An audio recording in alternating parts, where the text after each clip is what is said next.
First time நான் America போயிருந்தப்போ கூட வந்த 2-3 டிவோட்டீஸு. யூஸ்வலாக நான் எந்த ஊரில் இருந்தாலும் ஈவினிங் வாக் பண்ணுவேன்.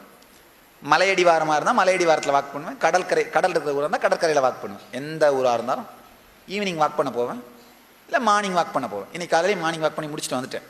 ஏர்லி மார்னிங் வாக் பண்ண போகிறது என் பழக்கம். யூஎஸில் இருக்கும்போது ஈவினிங் கிளாஸ் இல்லாதனால ஒரு நாள் ஈவினிங் வாக் பண்ண போயிட்டு இருந்தேன். மார்னிங் கிளாஸ் இருந்தால் ஈவினிங் வாக் பண்ண போவேன், ஈவினிங் கிளாஸ் இருந்தால் மார்னிங் ஏர்லி மார்னிங் 4:30-5 மணிக்கு வாக் பண்ண போவேன். அன்னைக்கு ஈவினிங் வாக் பண்ண போனேன். பீச்சில் வாக் பண்ணுவோம். இந்த ரோலர் கோஸ்டர் நம்ம இந்தியாவில் பாப்புலர் ஆகிடுச்சா? ரோலர் கோஸ்டர் ஆயிடுச்சா? எவ்வளோ செகண்டு 30 20 தெரியலையா இருக்கும். அங்கே ஒரு 90 செகண்ட் ரோலர் கோஸ்டர். நம்ம டிவோட்டீஸ்லாம் கூட வந்தவங்க என்ன பண்ணாங்க, சாமி இதில் உட்காந்தா ரொம்ப நல்லா இருக்கும் சாமி. நான் சொன்னேன், அப்பா நமக்கு எதுக்குடா இதெல்லாம் வேணாம்ப்பா. அவங்களாம் என்ன பண்ணாங்க, இல்லை உங்களுக்கு தான் தெரியுமில்ல, டிவோட்டீஸ் நினச்சாங்கன்னா அவ்வளோதான். உண்மையில் பார்த்தீங்கன்னா நான் நினைக்கிறது அவங்க செய்கிறதில்ல, அவங்க நினைக்கிறதா நான் செஞ்சுட்டு இருக்கிறேன். அதான் நடக்குது. இல்லை சாமி, இல்லை சாமி, உட்காந்து பாருங்க சாமி, இதெல்லாம் உங்களுக்கு தெரியாது சாமி. நானும் ஒரு 1/2 மணி நேரம், இல்லைப்பா வேண்டாம் இதெல்லாம் விடு, நமக்கு எதுக்கு இந்த தலைவலி எல்லாம், சன்னியாசிக்கு எதுக்குப்பா ரோலர் கோஸ்டர் விடப்பா அப்படிலாம் நடந்துட்டு இருந்தேன். டெம்ப் பண்ணிடுவாங்கல்ல, இல்லை சாமி ரொம்ப நல்லா இருக்கும் சாமி, நீங்கள் வாங்க சாமி போகலாம். நான் கடைசியாக என்ன பண்ண, சரி ஓகே அங்கே வர்றேன். ஏற்கனவே முடிச்சுட்டு வெளியில் வர்றாங்களா, அவங்கள கேட்டு பார்ப்பேன் எப்படி இருக்குன்னு. அவங்க என்ன சொல்கிறாங்களோ அதை வச்சு முடிவு பண்ணுறேன் அப்படின்னு. சரி அப்படின்னு சொல்லிட்டு டிக்கெட் வாங்கிட்டாங்க. நான் சொன்னேன், நான் முதல்ல உள்ளே போகிறேன் அப்படின்னு. நான் உள்ளே போயிட்டேன். ஏன்னா அவங்களெல்லாம் என்கொயர் பண்ணணுமே. அங்கே வந்து அந்த ரோலர் கோஸ்டர் வந்து நின்ன உடனே பார்த்தா இவங்கெல்லாம் ஓன்னு கத்துறாங்க, ரொம்ப எக்ஸைட்டடா அதில் உட்காந்துருக்கவங்க. நான் நினச்சேன், ஓ நல்லா தான் இருக்கும் போல. ஏறி உட்காந்துட்டேன்.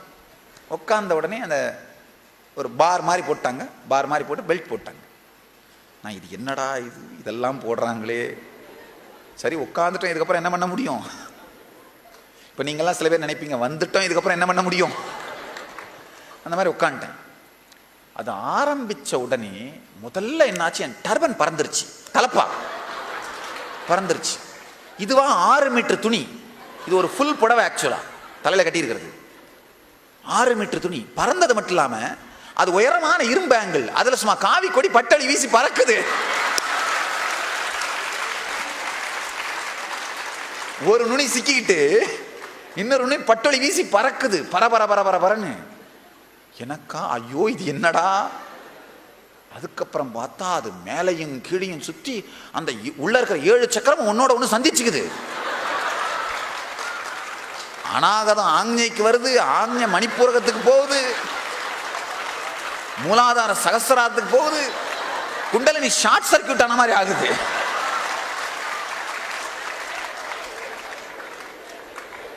நான் யூஎஸ்ல ஒரு விளம்பரம் படித்தேன், சூப்பர் டீலக்ஸ் குண்டலினி யோகான்னு ஒரு அட்வர்டைஸ்மெண்ட் பார்த்தேன். அது என்னன்னா, மூலாதாரத்தில் சகஸ்திராரத்துக்கு ஷார்ட் சர்க்கியூட் பண்ணி குண்டலினி அனுப்பிச்சிருவாங்க ஸ்ட்ரைட்டாக. அது ஒரு சக்கரம் வழியாக போக வேண்டியதில் ஷார்ட் பைபாஸ் கனெக்ட் பண்ணிடுறோம் அப்படின்னாங்க. நான் அந்த மாதிரிலாம் நடக்குமாலாம் நினச்சிட்டு இருந்தேன். இது பார்த்தா எல்லாம் நடக்குதுங்க. இந்த பக்கம் உருட்டுது, அந்த பக்கம் உருட்டுது. அந்த 90 செகண்ட் மேலையும் கீழையும் சுற்றி அடித்து, நான் வேற அந்த பறக்கிற துணியெல்லாம் பிடிக்கிறதுக்கே நேரம் சரியா இருக்கு.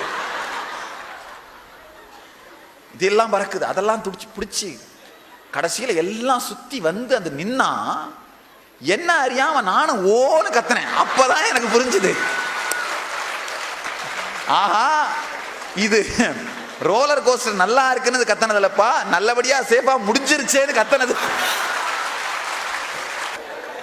எனக்கு அப்பதான் தெரிஞ்சது, இது ரோலர் கோஸ்டர் நல்லா இருக்குன்னு கத்தனது இல்ல, சேஃபா வந்து சேர்ந்தமேன்னு கத்திருக்காங்க அப்படின்னு. நான் உடனே இறங்கி வெளியில வந்து என்ன பண்ண, நம்ம பக்தர்லாம் வெயிட் பண்ணிட்டு இருந்தாங்க. ரொம்ப நல்லா இருக்கு போங்க எல்லாம், நீங்க மிஸ் பண்ணவே கூடாது.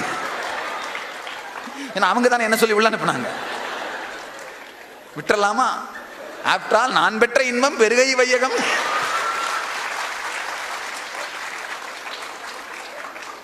நம்ம வேலையே அதானே, நான் அடைஞ்ச ஆனந்தத்தை உங்களுக்கு எல்லாம் கொடுக்கறது தானே.